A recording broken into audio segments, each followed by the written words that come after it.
warahmatullahi wabarakatuh. Suaranya masih lemes, pada sudah makan belum? Nah, nanti sama Bang Aris ya, sama Kak Iram dikasih snack ya. Snack apa naan? Bukan. Tapi udah pada makan. Ya, alhamdulillah, bismillahirrahmanirrahim, wahdahu la syarikalah, asyhadu anna Muhammadan abduhu wa rasuluh, alladzi la nabiyya ba'da amma ba'du. Alhamdulillah yang saya hormati Ustaz Aceh, Ustaz Rahmat Hidayat, dan para guru-guru madrasah ini yang dimuliakan Allah. Alhamdulillah ini acara kita. Jadi saya punya program namanya Melancong Sejarah. Melancong Sejarah ini adalah belajar sejarah ke kota-kota besar, khususnya ke Batavia, ke Jakarta.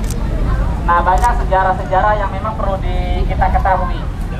Dan nanti ya, ini alhamdulillah peserta hari ini terdaftar semuanya 127 orang. Nah, takbir. Halo. Nah, ini apresiasi untuk panitia yang buat acara ini. Kita buat acara ini cuma seminggu dan ini luar biasa. Pak Aceh, Pak Dayat, pesertanya melebihi kapasitas. Terus yang kedua, hari ini kita ke Museum Mandiri ya.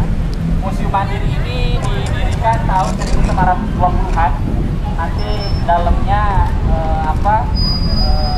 bank, dalam kemudian transaksi ekonomi ya. Tapi yang paling berkesan nanti setelah itu kita sebentar, nanti kita akan ke setelah ini Museum Mandiri, ini nama bahasa Belandanya Nederland Hendelmartin. Assalamualaikum. Salam. Ini dulu yang foto nanti ya? Gimana posisinya ya nanti foto bersamanya? Agak maju lagi. Agak majuan. Fotonya semua. Oh, berarti maju. Terus nanti kembali ke sana ya? Museum Mandiri ini gimana? Di sini kan dari dalam sana udah nggak bisa foto. Kecil. Jadi pas balik sana. Dari madep kemana? Tidak Mukti, angkat tangan. Ini dulu. Foto barengnya di sini aja nggak apa-apa.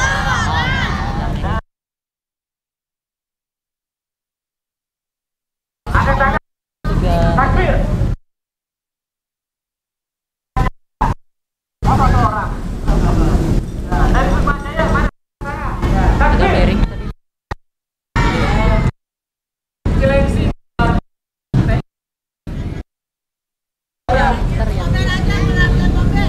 Warga OB ya. OB ya. OB. Jauh Bang Adi saya nih. Dokter Intan ya. Takbir. Ini peserta yang paling terjauh dari Serang. Dari jam berapa tadi Bang? Jam 6 berangkat ya. Kalau kita dari Depok jam 7:30. Terus siapa lagi? Ustaz Dayat ya dari Bogor. Mana? Dari Bogor. Masya Allah. Ada lagi yang belum diabsen? Alhamdulillah ya, dari Bogor, dari Serang, terus dari Jakarta ya. Terus sudah? Oke. Siap. Ya. Acara selanjutnya saya kita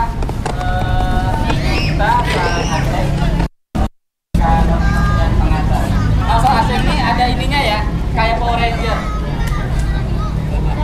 Jangan Pak. Ya.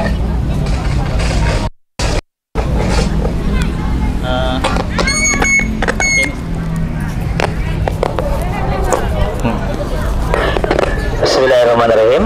Alhamdulillah wassalatu wassalamu ala Rasulillah wa ala alihi wa ashabihi wa mawalah.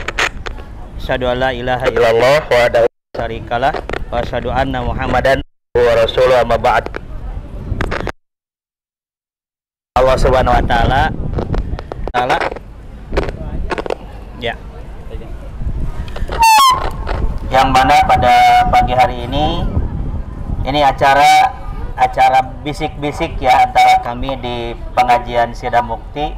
Sebenarnya saya suka ingin ngasih judul Masjid Jangan Sepi dari Inspirasi dan Prestasi ya gitu kan, karena sesungguhnya bahwa anak-anak yang selalu atau yang menjadi objek dakwah kita untuk ke depan harus selalu berada bersama orang tua di masjid. Ya, alhamdulillah beberapa masjid yang kita kelola bisa melibatkan anak-anak dalam setiap pengajian, ya itu alhamdulillah.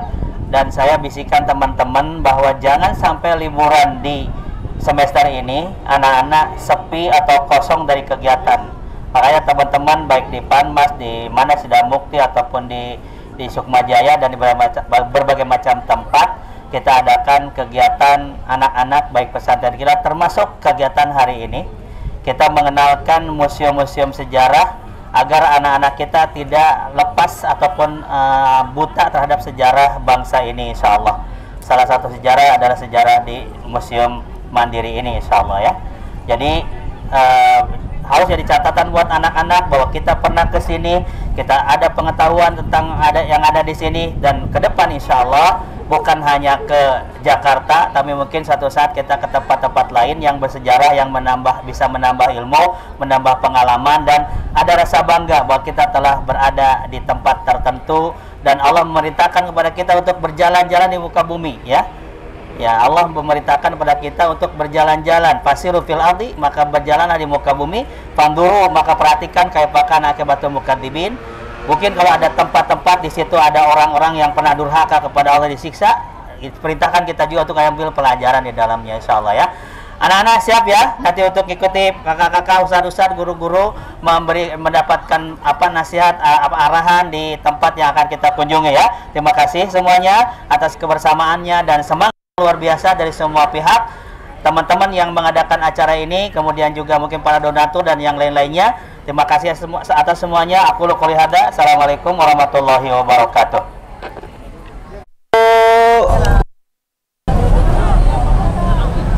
Dua.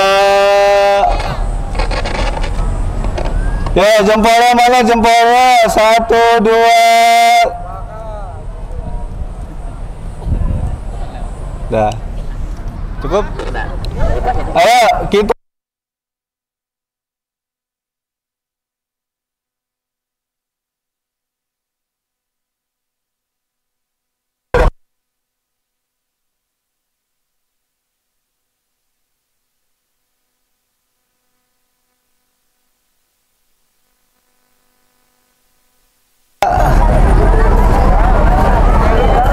ikutin saya. Ya.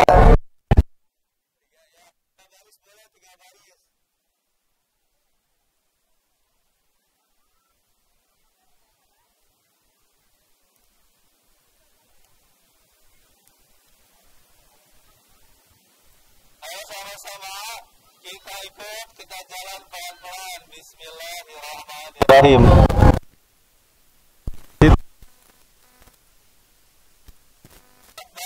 Ibu ikut saya, yang rombongan belakang pesannya ya.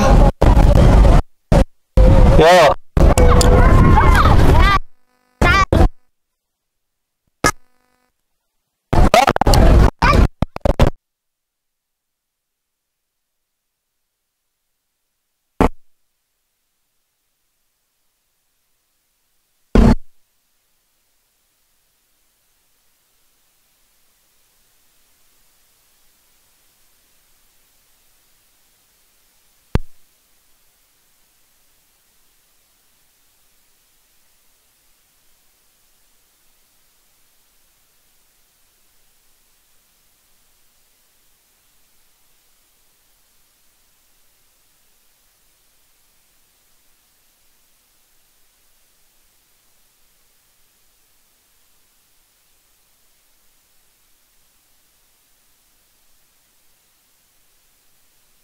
Pelan-pelan Bapak Ibu, dilihat lagi kanan kirinya yang tertinggal, anaknya dicek, apa anaknya nambah apa enggak, ini dicek ya. Kan pas pulang jadi tua. Habis dari museum. Pas pulang nambah bawa anak orang.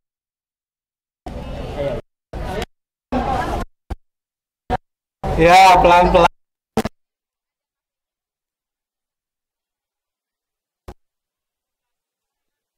Pak boleh pakai ya. Ya, tasnya Tasnya dititip ya, Bapak Ibu, tas yang besar. Ke sebelah sini tasnya.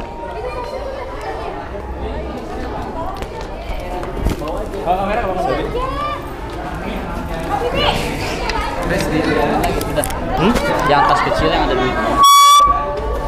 Ya, tasnya, tas besar boleh dititip. Kalau tasnya kecil kelihatan di bawah saja. Yang titipnya HP atau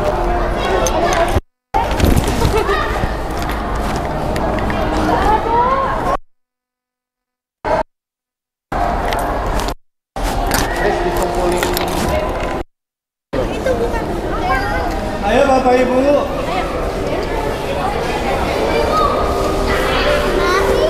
Pinjam lagi tuh.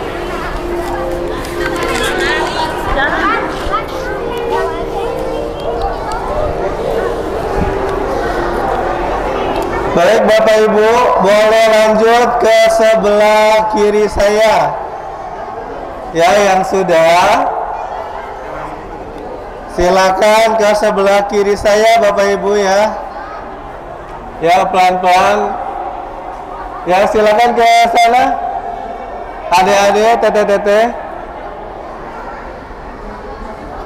Ke sebelah kiri saya ya.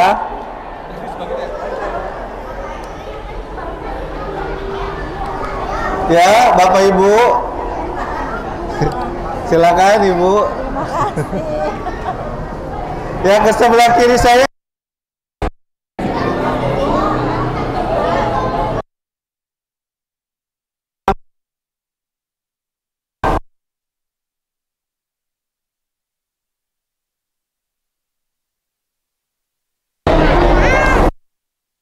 Saya ya, Bu.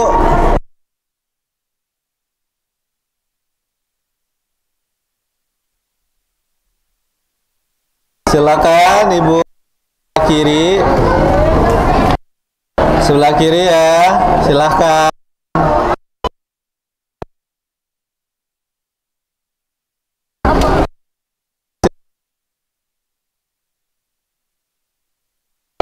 Silakan Bunda.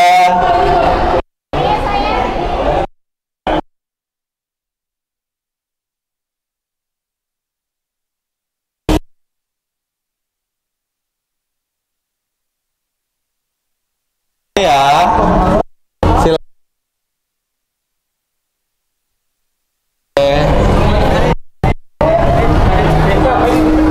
Yang pegang megafon di depan. Di depan harus megafon dititipin. Apanya? Mau nyatet apa enggak? Mau nyatet enggak? Kalau enggak usah, enggak apa-apa.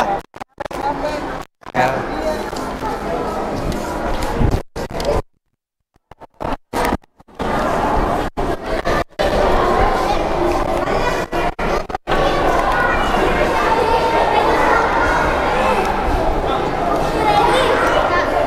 Jadi Anda nggak usah nunggu di belakang, Yeah. harus paling depan. Kasihan yang depan jadi berantakan. Ya. Langsung kasih Bang Hadi aja atau gimana? Ya, kasih Bang Hadi aja. Ya.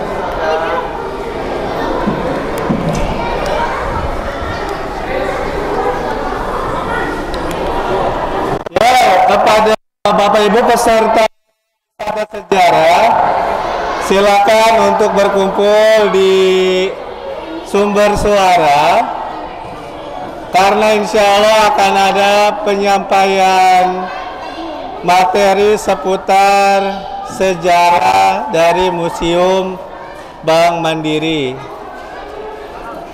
Kepada adik-adik yang bawa buku catatan, silakan disiapkan, dicatat, dan boleh bertanya sebanyak-banyaknya. Baik, langsung ya, kasih ya. Baik, selanjutnya saya persilakan kepada pemateri kita, Ustadz Hadi Nur Ramadan, yang akan menyampaikan materi hari ini. Kepada Ustadz Hadi kami persilakan.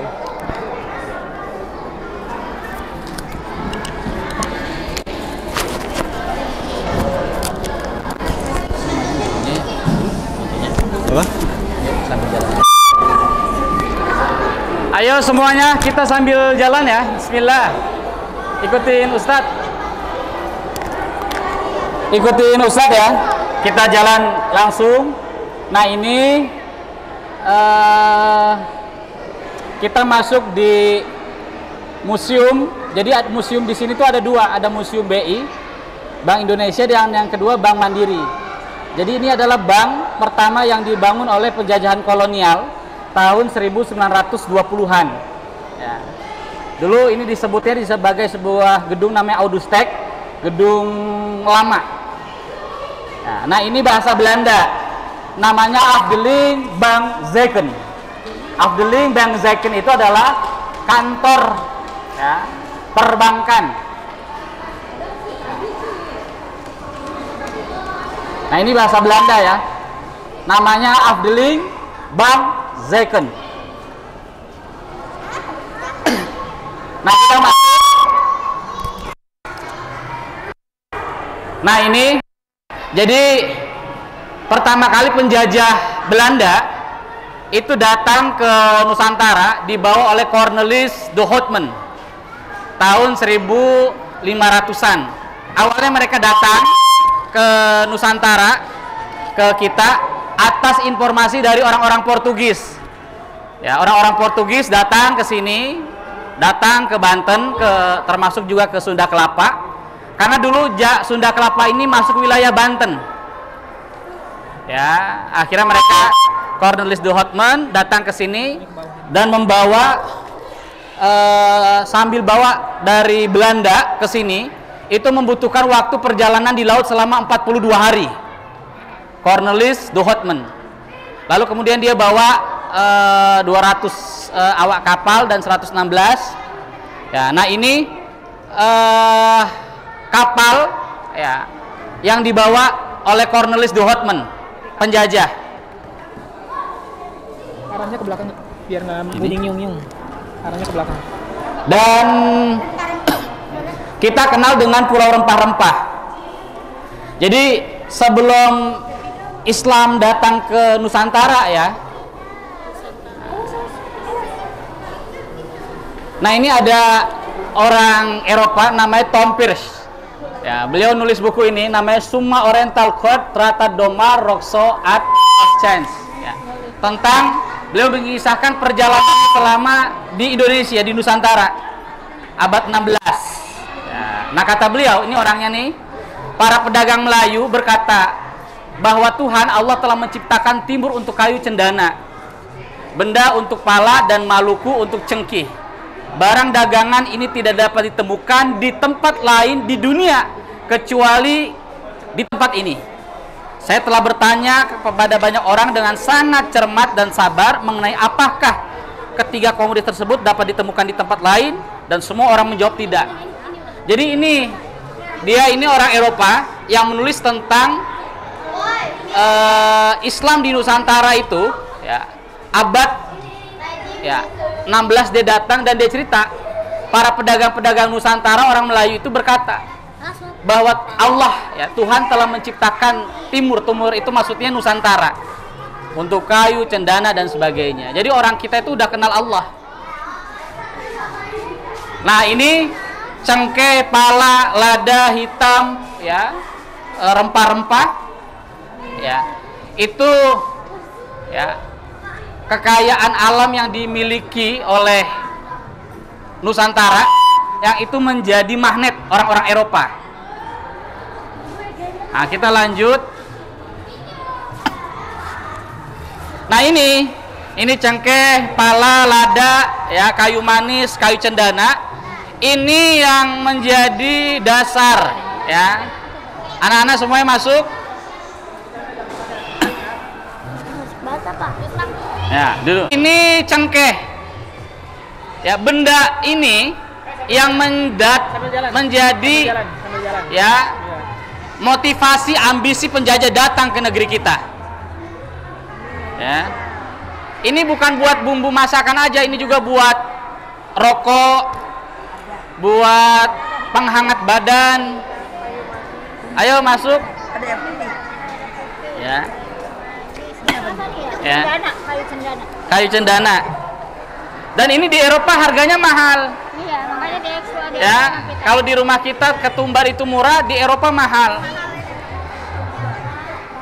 Ya. Jadi ini ya kayu cendana. Nah, ini bukan hanya buat makan, tapi ini juga buat kecantikan sekaligus juga buat ramuan kesehatan. Ya. Ya.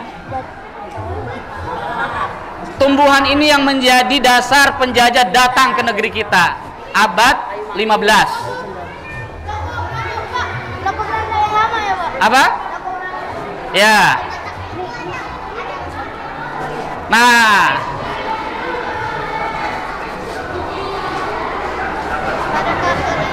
ya nggak apa-apa. Apa mau nanya apa? Nah, dicatat. Yang catat nanti Pak Ustadz kasih door prize. Ya, nanti diperiksa yang catatannya paling banyak. Ya. Buat anak-anak nanti yang catatannya paling banyak ada door prize. Ya, dari Ustadz Aceng. Ya.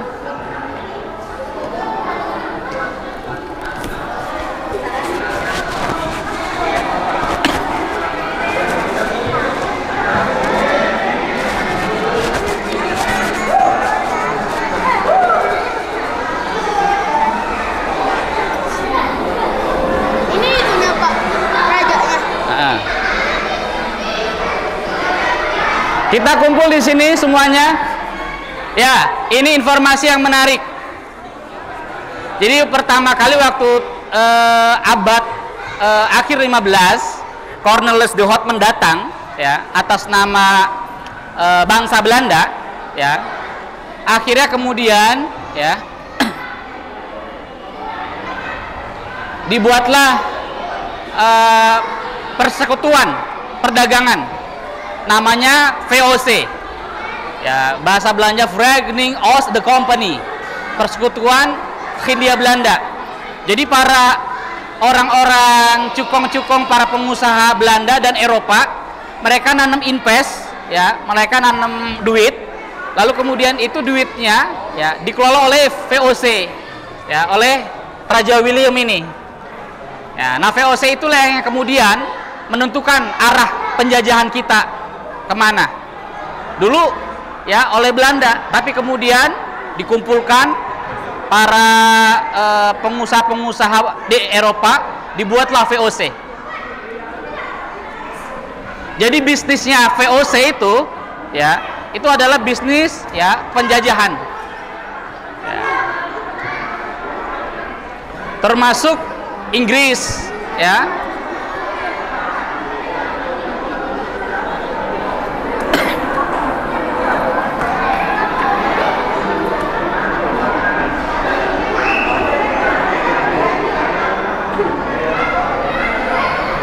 Nah, ini krisis keuangan kerajaan Belanda tidak lantas hilang pasca. Jadi Belanda sempat kolab.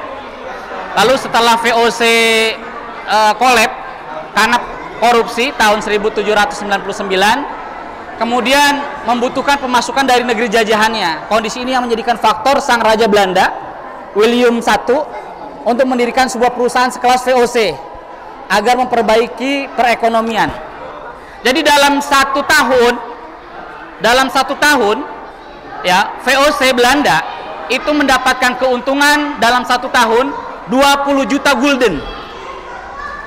20 juta gulden kalau dirupiahkan itu hampir 19 sampai 20 miliar. Itu yang resmi, belum lagi yang enggak resmi ya. Dan ini menarik, dalam perang Jawa itu perang yang paling terlama di Nusantara, tahun 1825 sampai 1830, itu 5 tahun. Perangnya singkat 5 tahun, tapi ini perang lama, dipimpin oleh Pangeran Diponegoro. Nanti kita akan ke Kota Tua ya, di sana ada tempat Diponegoro di penjara ya. Jadi selama 5 tahun ya, selama 5 tahun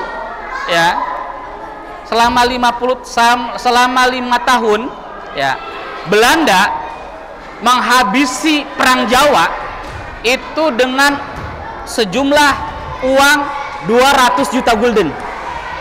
Habis duitnya buat perang Jawa. Nah, sedangkan penghasilan Belanda VOC dalam 1 tahun cuma 20 juta gulden. Ya, dari 20 juta gulden, ya, itu 80.000 masyarakat yang tewas, lalu 4.000 serdadu penjajah itu habis sama Diponegoro. Dan nanti kita di Kota Tua akan bicara tentang strategi perang Diponegoro. Ini orang hebat, ya, Diponegoro. Nah, jadi setelah VOC dibubarkan karena korupsi, lalu dibuat, ya, namanya Netherlands Handel Maatschappij, ya. Ya, kemudian ini nanti singkat cerita jadi bank ekspor, ya.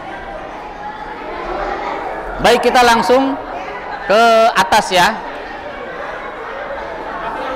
Hah? Dipersingkat aja. Aus ini. Ayo. Nah, ini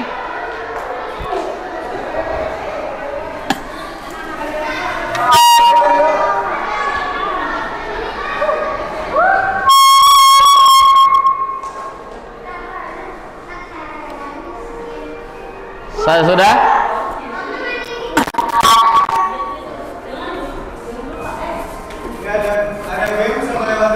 Hah? Masih lama? Lama. Kita sudah mulai.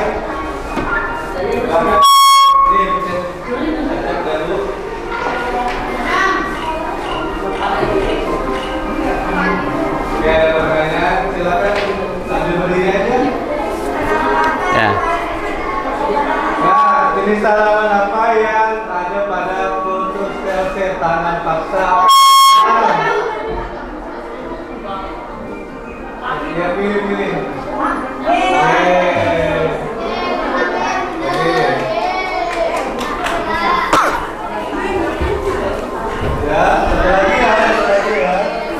Nah, ini permainan games, ya, bisa diisi. Bang Aris, permainan ada berapa? Yang ada di operasi di seluruh Nusantara. Walaupun nanti daerah-daerah. Jadi gini, selama ini kita diajarin dalam sejarah, kita dijajah berapa tahun? 350 tahun. Itu salah besar. Jadi kita bukan dijajah 350 tahun, tapi yang benar dan tepat adalah kita berjihad melawan penjajah selama 3,5 abad atau 350 tahun. Walaupun nanti Belanda, ya, itu menjajah kita tidak semua. Contohnya misalkan di Aceh. Aceh itu baru bisa ditaklukkan oleh Belanda tahun 1920. Ya. Jadi kita dijajah 350 tahun itu salah. Tapi kita berjuang, berjihad melawan penjajah. Dan yang kedua, ya, dalam sejarah, ya, dalam sejarah para pejuang kita, para pahlawan kita itu nggak kalah. Ya, Pangeran Diponegoro, Tengku Umar di Aceh, Pangeran Diponegoro di Jawa, Sultan Hasanuddin di Makassar, lalu kemudian Tuanku Imam Bonjol di Sumatera dan sebagainya, nggak kalah. Mereka itu ditangkap karena Belanda, ya, itu mau mengajak damai, mau mengajak berdamai karena mereka sudah kalah Belanda. Contoh dalam perang Jawa, perang Diponegoro, itu mereka sudah kalah, ya, sudah kalah. Nah, kita lanjut nanti ceritanya dari Ustadz, ya. Kita langsung. Nah, ini, ya, tempat ruang bawah tanah. Dulu ada luas, ya, Riz.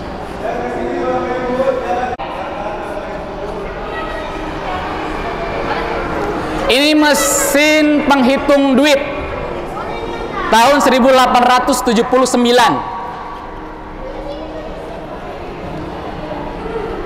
Ya, ini tempat, ya, buat ngitung duit. Ya, ditemukan 1879 oleh James Ritchie.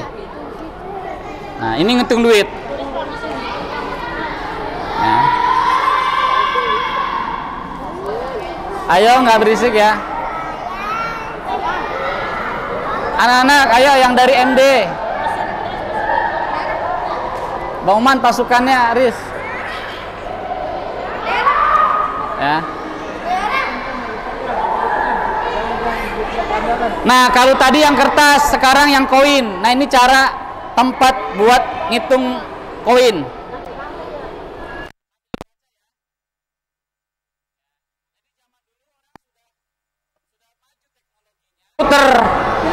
Komputer tahun 1714. Ya, mesin tik. Ya, ini mesin tik atau komputer kalau sekarang. Nah, ini mesin tik ya.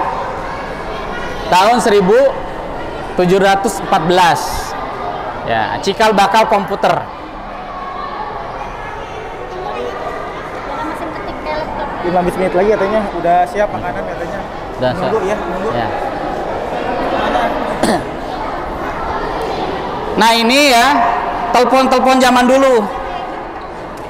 Jadi telepon ditemukan oleh Alexander Graham Bell. Nah.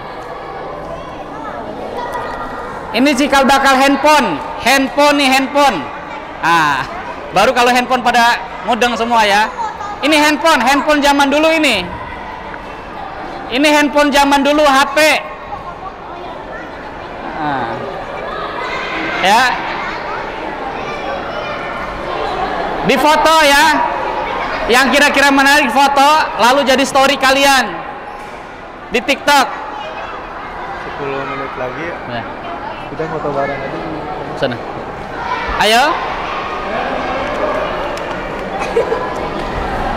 Diinformasikan kalian yang bawa handphone ya di foto benda-benda legend, benda-benda yang bersejarah, lalu ya pasang status di story kalian. Ya. Ayo.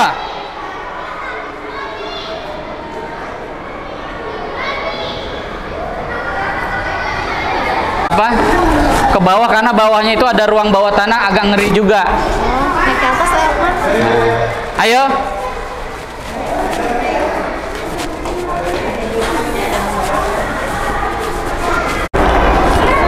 Pegangin pakai ini anak-anak. Cek, cek.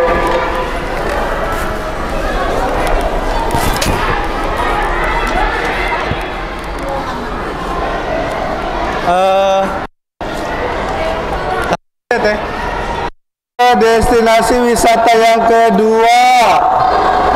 Ayo berkumpul dulu di sini. Ya, Bapak Ibu peserta wisata sejarah, silakan berkumpul di sumber suara karena kita akan menuju ke destinasi wisata.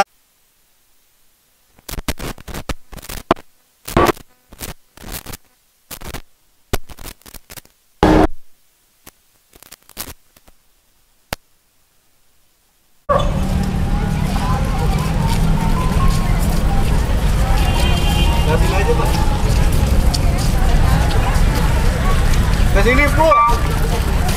Ke sini, ke sini.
Ini gedung pemerintahan penjajah Belanda di seluruh Nusantara. Nusantara itu Indonesia. Dibangun oleh ya penjajah namanya Jan Pieter Khon tahun 1600-an. Jadi usianya gedung ini sudah 450 tahun. Ya, gedung ini. Ya. Dan gedung ini selain tempat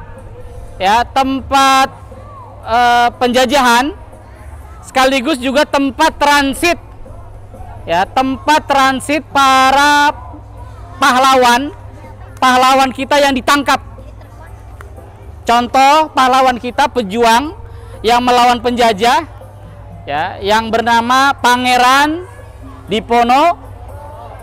Nah, Pangeran Diponegoro ditangkap, ya, bukannya kalah, dikhianati. Jadi yang menarik tadi Ustadz bilang Belanda kalah, ya, menghabiskan berapa dalam 1 tahun? Ya,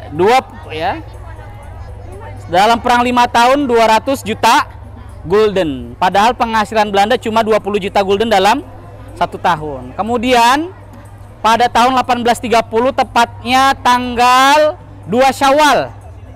Ya, 2 Syawal itu 2 hari setelah hari raya, masih Idul Fitri. Diponegoro diajak berdamai oleh Jenderal de Cox. Ya, Jenderal de Cox ini Belanda, ya. Karena Belanda sudah kalah, sudah mengakui kekalahan dan mau ngajak berdamai pada bulan 2 Syawal Idul Fitri. Akhirnya terjadi perdamaian di Magelang. Ya, di Magelang di Jawa Tengah. Lalu pada hari itu juga lah Diponegoro ditangkap, dikhianati. Lalu kemudian dari Magelang ditangkap, lalu sebelum Diponegoro dibuang ke Makassar dan meninggal di sana, beliau dipenjara. Nanti kita lihat penjaranya itu di ruang bawah tanah. Nah, di sini itu ada lubang sumur, itu bunker, ya, jalan yang menghubungkan sampai ke Istana Negara dan Istiqlal. Dulu Belanda itu membuat lubang-lubang, ya, yang berukuran besar, ya, sebesar mobil bisa masuk, ya, untuk, ya, menjaga pertahanan dari serangan penjajah Jepang.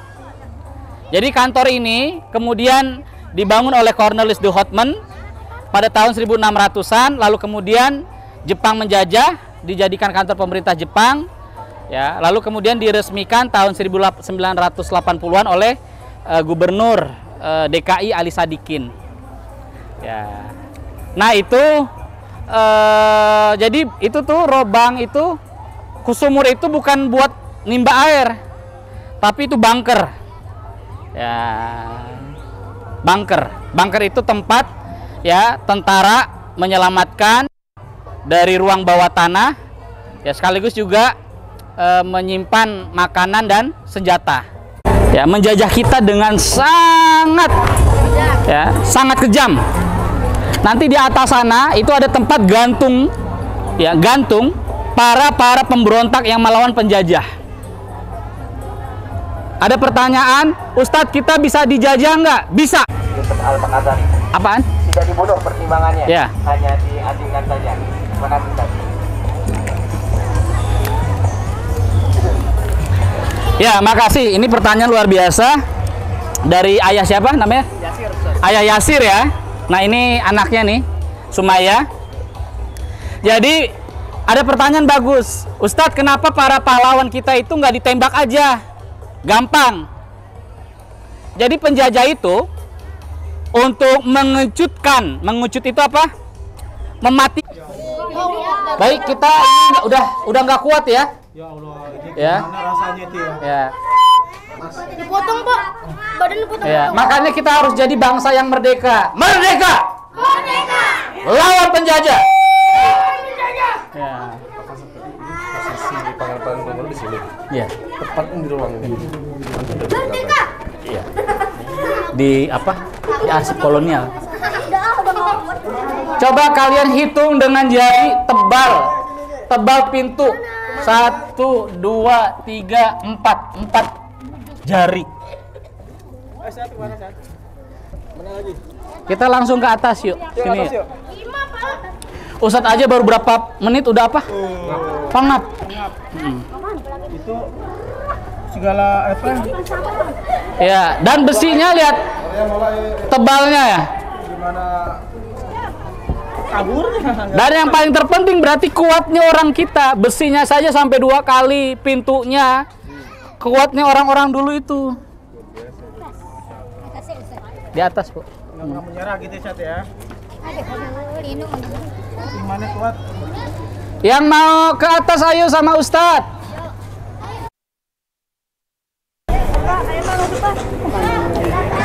Gantung dia di mana, Pak? Ya di mana? Nah, baik, bismillah. Jadi kita masuk ke tempat penjajahan kolonialisme. Ya.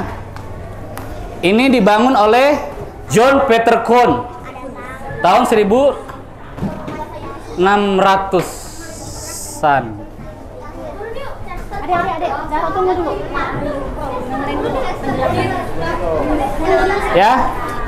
Jadi kenapa penjajah kantornya tuh di sini? Karena dari sini tempat satu pelabuhan Sunda Kelapa.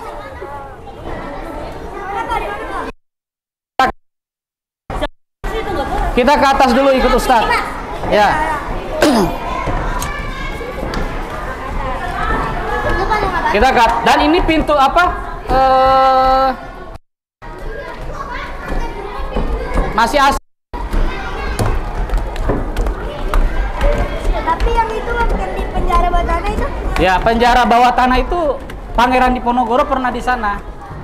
Itu perang terlama menghabiskan 200 juta gulden. Kan ada yang meninggal. Meninggal disiksa apa pernah? Ada yang disiksa, ada yang di mentalnya dirusak. Nah, ini tangganya masih asli. Ini bangunan yang sudah berusia 450 tahun.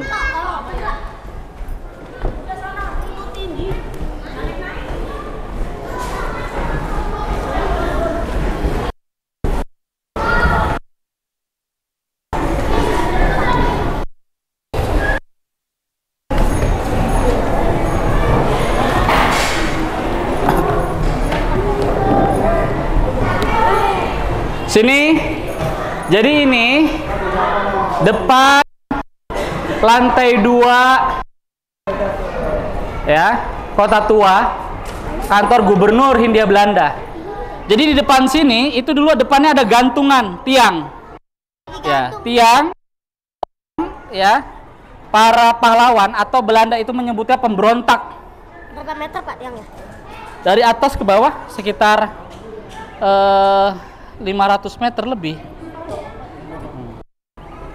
Jadi penjajah itu melihat dari atas, disaksikan oleh para rakyat. Ya, kenapa disaksikan itu untuk apa? Menakut-nakuti. Jadi Belanda itu kalau ada pahlawan nggak langsung ditembak, tapi disiksa dulu.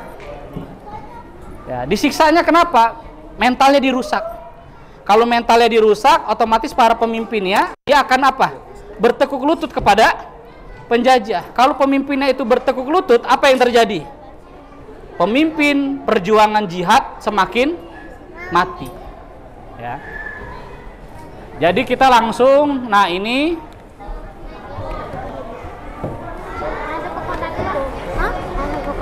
Mana? Lihat aja. jadi ini bangunan dibangun oleh John Peterson. Ya. Setelah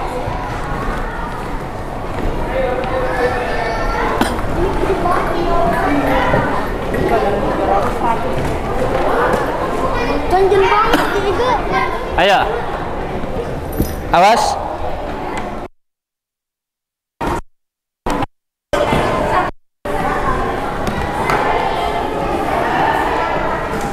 Ya. Jadi ini meja ini sebagai saksi. Ya, para penjajah itu berkumpul, mereka rapat. Ya, mereka membicarakan tentang bagaimana penjajahan di Nusantara ini.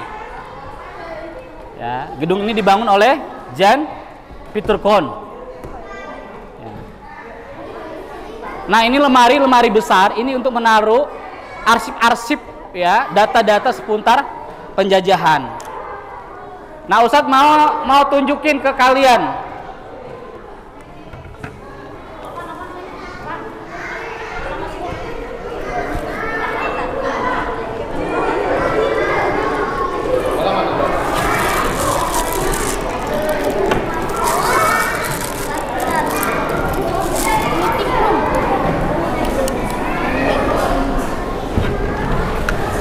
Jadi kenapa penjajah itu bisa menjajah kita? Jadi mereka datang dengan yang kita sebut dengan namanya orientalisme. Orientalisme itu para orang-orang pintar Belanda yang meneliti tentang Islam. Jadi sebelum mereka datang ke Nusantara, mereka mempelajari apa sih kekuatan Islam itu. Kekuatan Islam itu adanya Al-Quran. Makanya mereka kemudian sebelum datang ke Belanda, sebelum datang ke Nusantara, mereka mengkaji Al-Quran. Dan ini Ustadz punya Al-Quran bahasa Belanda yang diterbitkan ini tahun 1800. Ini bahasa Belanda nih. Ini abad 18. Jadi sebelum orang-orang penjajah, ya mereka ke sini baca Quran, tapi bukan buat diamalkan. Cari apa kekuatan para rakyat. Kekuatan para rakyat Nusantara itu adalah Al-Quran. Nah, ini Al-Quran, the Quran bahasa Belanda. Ya, jadi mereka datang ke sini, ya misinya adalah selain penjajahan, mereka juga salah satunya adalah mempelajari ini. Ya, makanya mereka sebelum datang ke Nusantara, mereka belajar di Belanda, belajar tentang Islam, belajar Al-Quran, belajar hadis. Di mana? Di kampus ya perguruan sekolah namanya Leiden University, Universitas Leiden. Ya. Makanya mereka itu tahu kekuatan Islam. Nah, ini mereka berkumpul di sini, ya. Mereka berkumpul di sini. Jadi kita insya Allah nggak akan terjajah kalau rakyat kita menjadi bangsa yang cerdas, pintar.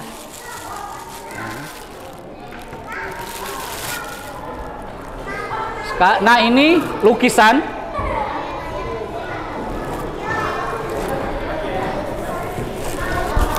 Ini lukisan seorang penjajah kolonial setelah Jan Pieterkoorn. Namanya Van der Para. Van der Para ini orang kaya yang salah satu punya rumah di Cimanggis. Di Cimanggis. Jadi Van der Para ini namanya Petrus Albertus Van der Para, salah seorang gubernur di Batavia tahun 1761.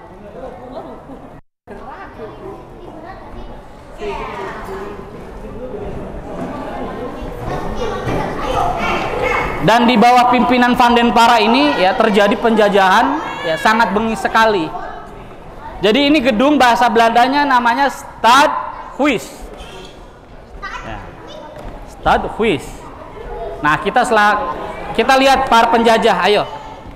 Jadi kita datang ke sini ya untuk mengobarkan nasionalisme, untuk mengobarkan patriotisme. Jadi kenapa tadi gedungnya di sini? Karena tadi ini dekat Sunda Kelapa. Lalu yang kedua,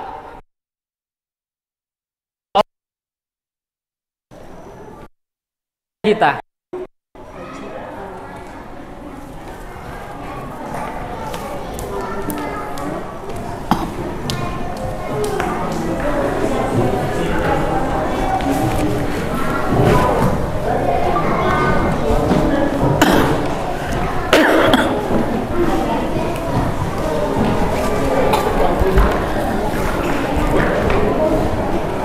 Jadi hampir di negara-negara yang dijajah, ya, para penjajah baikkah itu Belanda menjajah Indonesia, Inggris menjajah Malaysia, ya, Afrika dijajah oleh Italia, Ya, lalu kemudian Mesir dijajah oleh Prancis. Mereka membuat namanya Pusat Studi Islam atau pengajian Islam atau disebutnya dengan Orientalisme. Ya, Orientalisme itu adalah ya orang Eropa, orang Barat yang mempelajari Islam. Tujuannya untuk apa? Untuk penjajahan.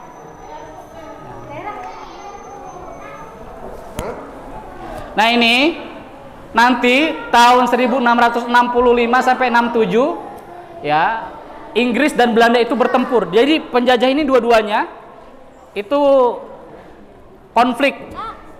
Ya. Lalu terjadi perjanjian yang namanya Perjanjian Tordesillas yang membagi kekuasaan. Inggris menjajah Malaysia, Belanda menjajah Indonesia. Nah, kita lanjut ke Tadi aku pikir itu adalah kursi.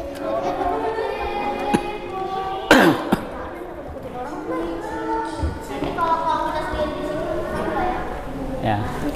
Nah, ini gedung yang ada di sekitar Kota Tua, gedung-gedung Sejarah ya. Indis ya. Istilah ini seringkali dipakai untuk menyebut karya seni atau arsitektur zaman Belanda sejak tahun 1799. Ya. Ya, nah itu ada stasiun. Jadi stasiun yang tadi kita foto itu stasiun yang menghubungkan ke Tanjung Priuk, ke Bogor, ya, lalu ke Pulau Jawa. Buat apa? Salah satunya itu membawa rempah-rempah. Ya.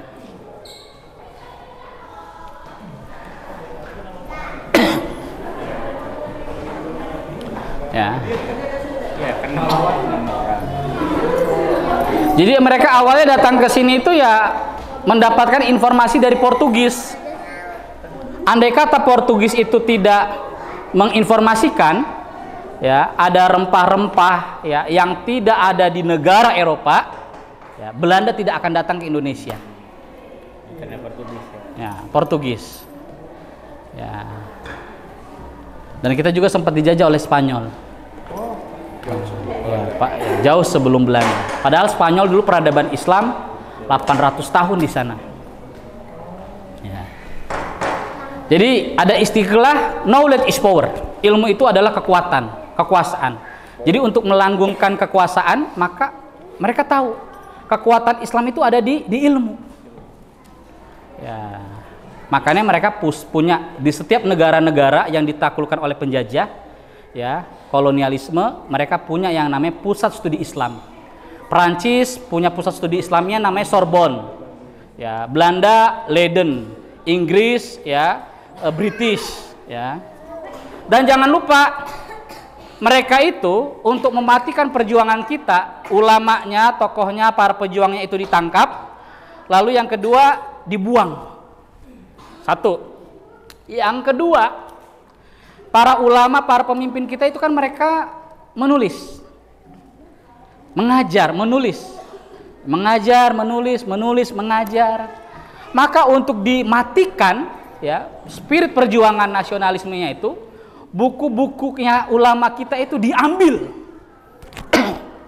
Contoh misalkan ya Stamford Raffles, gubernur Inggris ketika datang ke Jogja, ya itu mengepung ya Kesultanan Keraton Jogja, Sultan Hamengkubuwono III, itu mengambil 7.500 perpustakaan Keraton Jogja. Makanya sekarang kemarin ya Menteri Kebudayaan kita Pak Fadlizon itu mengambil ya harta karun. Jadi harta karun kita itu apa? Ada karya ulama, ada kemudian pusaka, ada keris, artefak yang itu diambil oleh penjajah. Ya, sampai ada orang cerita untungnya diambil penjajah. Kalau di kita itu malah dijarah, dijual. Ya, akhirnya Belanda mengembalikan. Ya. Terakhir yang dikembalikan oleh Inggris kemarin, itu kan kemarin Belanda. Kalau Belanda baru mengembalikan. Inggris kemarin baru mengembalikan tongkatnya Pangeran Diponegoro sama kerisnya. Ya, yang kemarin dipegang sama diserahkan waktu Pak Anies Gubernur DKI Jakarta. Ya, ada lagi catatan Tuanku Imam Bonjol, ya. Jadi menarik ketika gempa di Sumatera Barat, ya, ketika gedung perpustakaan di Sumatera Barat hancur, ya, itu baru ditemukan tulisan tangan Tuanku Imam Bonjol tahun 1856. Tulisan tangan, ya. Dan itu ditulis oleh Imam Bonjol, ya, bagaimana dia mengisahkan, ya, perjuangan, ya, rakyat Sumatera, ya, itu melawan penjajah.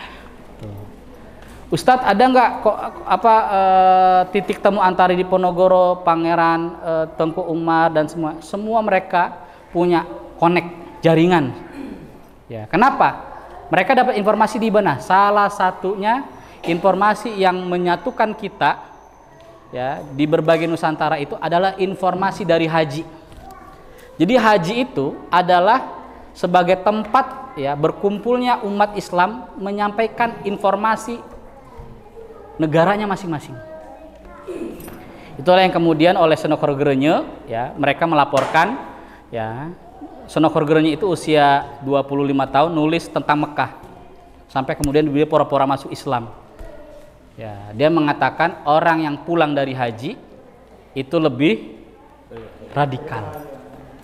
Tuh. Kenapa? Karena orang haji itu, ya, nggak kayak kita, haji kan sebulan seasep. Orang dulu itu paling cepet haji itu 4 bulan. Mereka bukan hanya ibadah haji, mereka belajar di sana, mereka menimba ilmu di sana. Tuh. Sekaligus menyampaikan tentang yang namanya pan-islamisme. Apa itu pan-islamisme? Adalah satu kekuatan, ya, negara-negara Islam itu untuk melawan penjajah. Ya. Sampai di sini ada pertanyaan? Ya. Jadi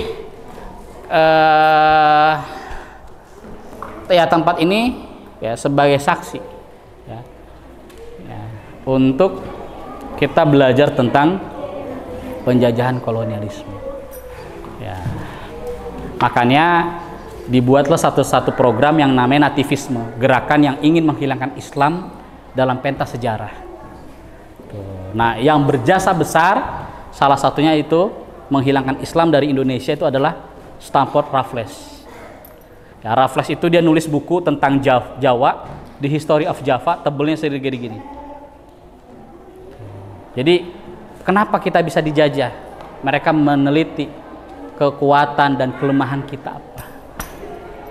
Tuh. Salah satu kelemahan kita, ya, kata Senokhorgerenya, ya, umat Islam harus dijauhkan dengan Quran. Harus dijauhkan dengan Quran. Nah, ini sekitar yang ada di sini, ya, stasiun kota, ini gereja Sion, lalu kemudian Museum Bahari, ya, Museum Bahari itu, dan termasuk ini Istana yang Merdeka, ya, itu dulu kantor pemerintahan juga Belanda, ya. Lalu di sekitar sini, termasuk di sini dulu pernah terjadi wabah penyakit kulit. Akhirnya mereka pindah ke wilayah Menteng Dalam, ya, yang sekarang kita kenal di daerah Menteng, ya, daerah elit. Ya, itu jadi tempat orang-orang Eropa tinggal. Orang-orang Eropa bukan hanya Belanda aja, orang Portugis datang ke sini, Jerman datang ke sini. Ya. Perbedaan itu Istana Negara dengan Istana Presiden itu apa yang jadi? Apakah istana seluruh kepentingan bangsa ya, atau merdeka? Presiden gimana? Ya, jadi Asep, Istana Merdeka, ya, itu kan dibangun 1879. Ya. Itu nama Belandanya Koningsplein Noord, Jalan Merdeka Utara Kini. Namanya berasal penurunan Belanda. Jadi kalau kemarin Pak Joko bilang, saya di istana ini bau-bau apa? Kolonial. Nah, justru para pendiri bangsa kita tinggal di sini tidak dihancurkan bangunannya. Bagaimana tempat penjajahan remote ini, ketika kita menempati tempat ini, kita namakan tempat ini sebagai Gedung Merdeka. Ibarat begini, kalau kita main catur, ya tempat itulah yang kita duduki tanpa kita hancurkan. Nah, ini sebagai simbol ya. Kita ini merdeka. Simbol kemerdekaan di situ. Kemerdekaan di situ. Tuh. Ya, jadi apa? Kita memang museum, orang datang ke museum tuh belum di bangsa kita ya belum jadi habit, belum jadi hobi. Ya. Makanya kata Bung Karno ya, untuk menjadi sebuah bangsa yang besar, ajarkan generasi itu, kata Bung Karno, ilmu sejarah, ilmu bumi ya, dan ilmu bahasa. Ya, makanya kita perlu belajar sejarah itu ilmu. Kenapa dulu ada pelajaran geografi kan? Ya, padahal kita belum ke Kalimantan, padahal kita belum ke Sumatera, ke Maluku, tapi kita tahu tuh gambar Pulau Maluku. Dari situlah cinta namanya nasionalisme. Ada Inggris, Jerman dan sebagainya datang ke sini. Mereka membagi masyarakat. Bangsa yang paling tinggi datang ke sini itu bangsa Eropa. Ya, bangsa yang paling tinggi cerdas. Lalu yang kedua Tionghoa dan yang ketiga pribumi. Ya, kita disebutnya inlander. Ya, di toko-toko besar Eropa saat itu di sini maksudnya ya, ada tulisan yang tidak boleh masuk anjing dan yang kedua inlander. Ya, inlander tuh orang pribumi. Ya, kita lebih najis daripada anjing. Lebih dari binatang. Ya. Tapi juga ada orang kita ya, dulu pengen jadi gaya orang-orang Eropa. Ya, kalau teman-teman baca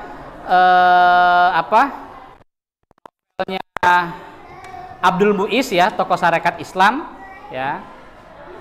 Itu bagaimana ada orang kita pengen jadi orang Eropa dan sama orang Eropa nggak dianggap. Ya kayak kita sekarang, kita kalau ketemu orang Korea, orang Korea itu perfect. Nah itu memang cara penjajah ya menanamkan virus yang namanya inferiority complex, minder. Ya, makanya kalau kita lihat pidato Putin ya, Putin itu sepanjang sejarah dia pidatonya selalu dengan bahasa Rusia. Ya, kita anggap kalau kita bisa bahasa Inggris, kita orang hebat. Ya, padahal bahasa Inggris itu bukan bahasa yang menjadikan orang itu hebat, enggak. Bahasa Inggris itu hanya bahasa komunikasi. Kenapa Inggris menjadi bahasa yang terkenal mana? Karena dia menjadi pusat kolonialisme ya, terakhir pada Perang Dunia I. Ya, Pak Harto dulu ketika jadi presiden, ya, dia pakai bahasa Indonesia. Bukannya nggak ngerti, dia bahasa-bahasa lain.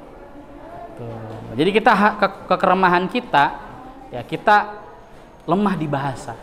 Jadi bahasanya nggak ada. Ya? Bahasanya. Nah ini, ya kita ke situ yuk. Tadi saya lupa, saya mau bawa peta Belanda. Ya, jadi orang Belanda itu dia tahu peta-peta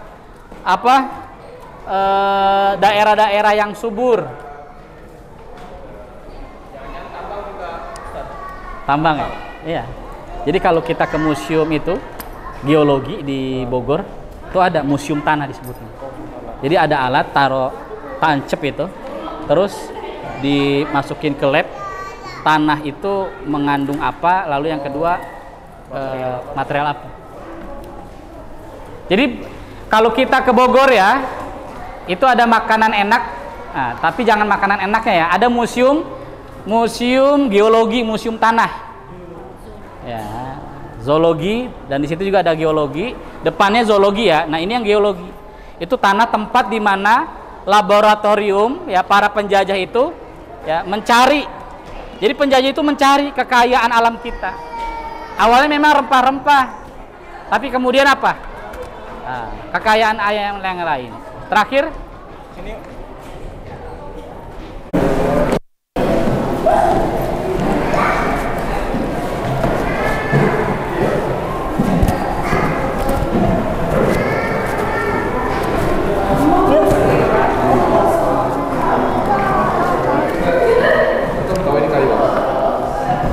Ayu Ulin bukan ya?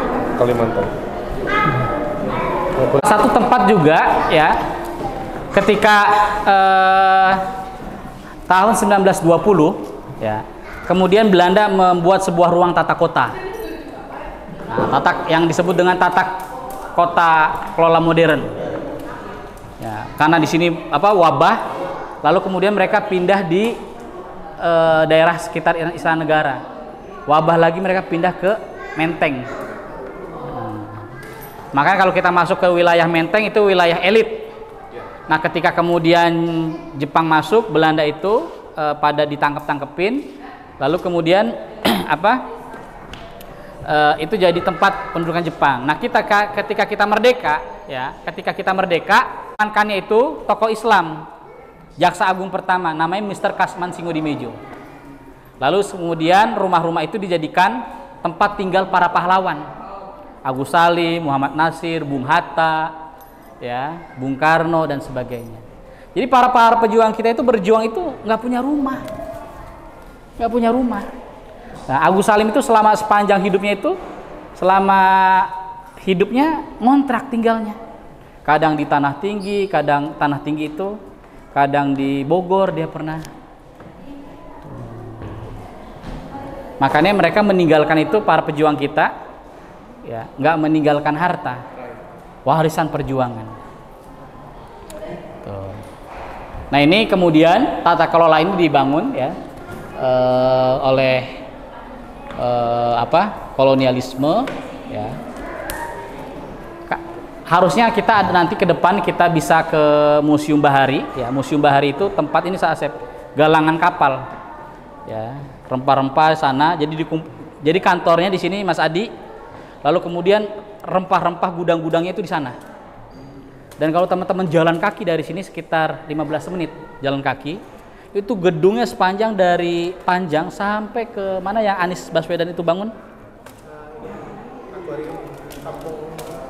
Yang Anies Baswedan stadion apa? Oh, stadion JIS. Nah, JIS itu panjangnya segitu. Tapi itu berapa bangunan yang sudah hancur? Ya. Memang di kita ya perlu ada ya, penyelamatan tempat-tempat sejarah. Ya, tadi di depan itu ada ada sumur ya. Jadi itu sebenarnya bukan sumur, itu bunker yang menghubungkan ke Istana Negara, lalu kemudian ke Monas, sampai kemudian ke Istiqlal. Tuh. Ya. Jadi bunker itu tradisinya Jerman. Dan jangan lupa ya, Belanda itu belajar ke Jerman karena Belanda pernah dijajah oleh Jerman. Jadi strategi perang Belanda itu ya, itu belajarnya ke Jerman. Tuh. Nah, dulu ada cerita ketika Pas Pampres itu membuat perapihan gorong-gorong sepanjang istana, ditemukan lubang bawah tanah yang berukuran sebesar mobil, dan itu menghubungkan ke sini dari Istana Negara, lubang bawah tanah itu. Iya. Hah? Sekarang masih ada, tapi ditutup semuanya. Ya, ditutup. Karena untuk amanan. Apa? Belanda dijajah Jerman dulu apa Prancis dulu yang jajah? Apa ya? Nggak tahu. Prancis apa Jerman dulu ya? Tuh. Karena 3 kekuatan. Tuh. Makanya kan nanti Prancis juga ya, ketika menjajah Belanda ya, sama seperti Belanda menjajah Inggris, menjajah Indonesia. Makanya kan kata Ibnu Khaldun, al-maqlub mu'alun fi abadan bil i'tiqad. Pihak yang kalah ya, kata Ibnu Khaldun, cenderung meniru siapa yang penakluknya. Makanya salah satu proyek Prancis menjajah Mesir ya, itu diangkat ya Fir'aun purbanya, peradabannya, sama ketika Belanda dengan jajah kita, peradaban ya, animismenya diangkat, Islamnya dihilangkan. Tapi yang lebih lama itu Prancis menjajah Belanda, Jerman hanya sebentar. Yuk. Di sini. Ya, karena satu tempat ini menghubungkan antar pulau. Tuh. Kan dari tempat sini dulu ya orang kalau kita dari ini dekat ke Pulau Seribu. Pulau Seribu itu bukan pulaunya 1000 ya. Nanti Ustaz, saya kok ke situ pulaunya nggak ada sampai 1000. Nah, salah satunya itu ada pulau yang namanya Onrus. Onrus itu pulau tempat kapal dibuat, galangan kapal. Tuh, termasuk orang haji ya, sebelum pulang ya dikarantina di situ. Didata, ini radikal apa enggak? Tuh. Boleh nggak saya berpikir? Kon yang bangun apa gedung ini? Ini Sultan Agung. Ini yang menghabisi Jan Pieter Kon. Hah? Jan Pieter Kon? Iya.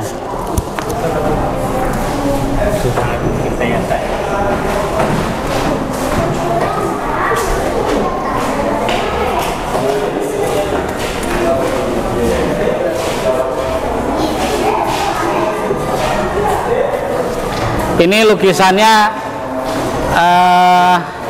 yang lukisnya Siono Sujono, dulu sastrawan dari Lekra ya, underbau PKI, tapi kemudian tobat dari PKI. Siono Sujono.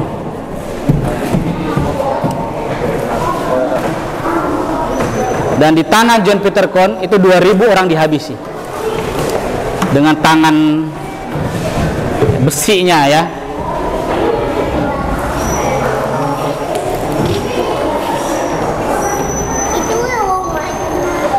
Nah, ini mimbar khutbah Sultan Agung. Ya.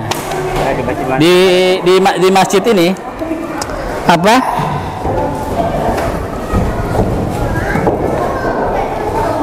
Masjid Kampung Baru.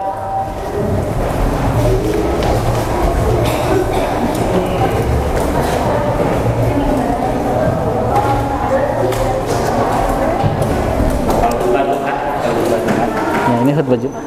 Oh ya, maaf ya, saya pegang. Kira saya yang representasi.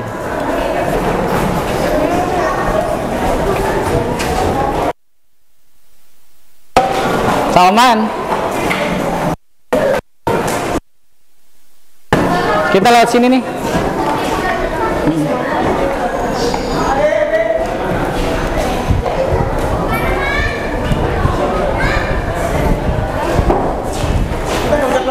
Ya. Nggak bisa lewat sini. Kunci.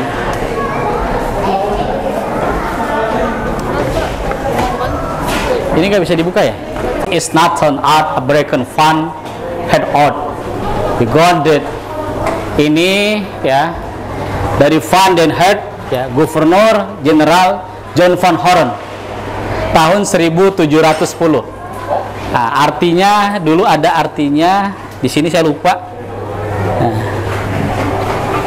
Dan para pejabat-pejabat kolonial Belanda ya itu dimakamkan di Museum Taman Prasasti.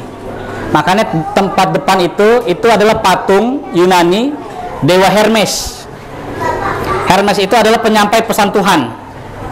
Lalu orang Kristen itu menerjemahkan Bible, The Old and New Testament, Perjanjian Lama dan Perjanjian Baru dengan metode hermeneutika.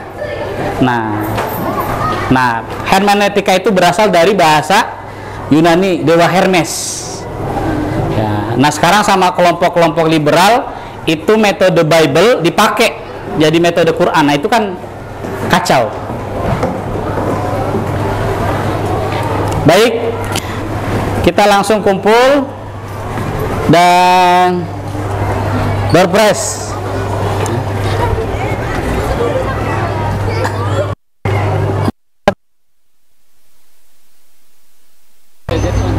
Dari sponsor Mas Persis Bogor Tengah ya.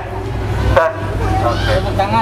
Tepuk tangan untuk Ustaz Rahmat Hidayat. berkontribusi luar biasa. Allahu Akbar. Ya semuanya duduk yang rapi. Paling rapi dapat duluan. Museum yang kita kunjungi pada pusat sejarah hari ini. Ya. Museum Mandiri satu lagi. Yang ini sekarang di sini. Museum Sejarah Jakarta, betul. Ya.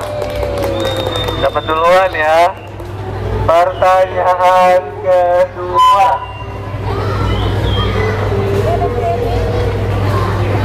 Ada.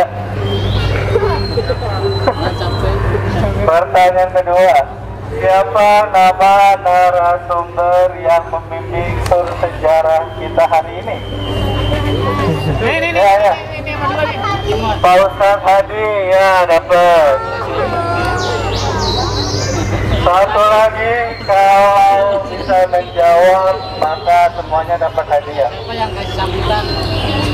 Ya, siapa nama Pak Kiai yang memberikan sambutan di awal pertemuan kita? Itu siapa yang Iya, betul. Ya, tepuk tangan buat kita semuanya. Ya, nanti masing-masing dapat hadiah ya. dikasih 50.000. Kalian silakan berterima kasih kepada siapa? Hah?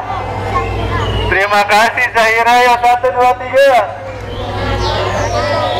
Siapa lagi, satu lagi, kamu namanya? Sabia, 1, 2, 3. Satu lagi siapa? Tadi yang menjawab, oh namanya? Ayah, 1, 2, 3. Ya, selanjutnya door prize akan disampaikan oleh Ustadz Hadi Nur Ramadan. Ayo, Jumadil Akhirah ya. Makanya di jam ganti ya tanggalnya, jangan pakai tanggal gajian mulu, kita kan pensiunnya nggak dapat pensiun gitu. Tanggal berapa ingat ya? Tanggal? Dua nama kan? Oh, Desember ya. 25 Ustaz. Kurangi 2. 25. Jumadil akhir tanggal 25. Besok. Sekarang tanggal? Jumadil Akhirah ha? Tanggal? 24, nah kan itu 24 hari ini. Berapa yang membuat mama?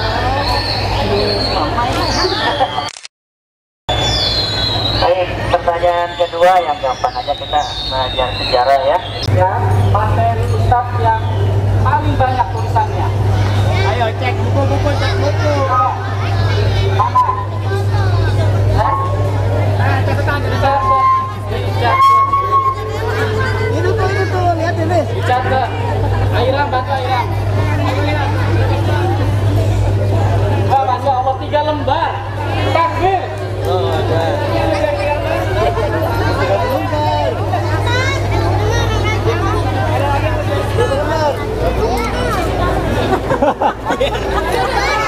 Tiga lembar dikasih.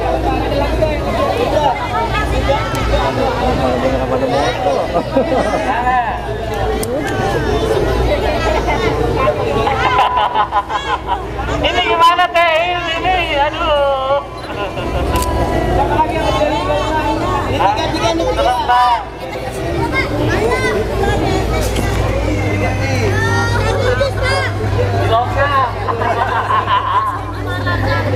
Tulisannya 3 lembar tapi dilengkapnya 3 paragraf. Ya. Ayo.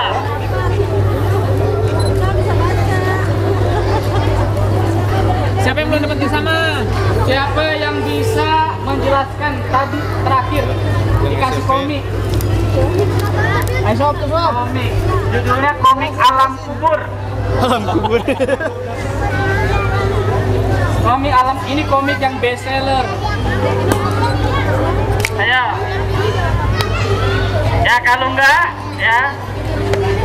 Ini peserta yang paling jauh.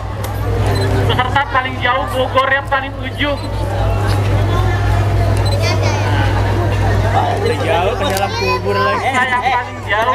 Ini Cilebut. Cilebut. Cilebut. Nah, sini. Ayo ambil adanya ambil. Cilebut.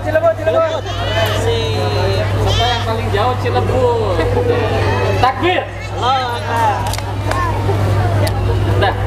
Sini. Aris. Langsung aja tutup kan?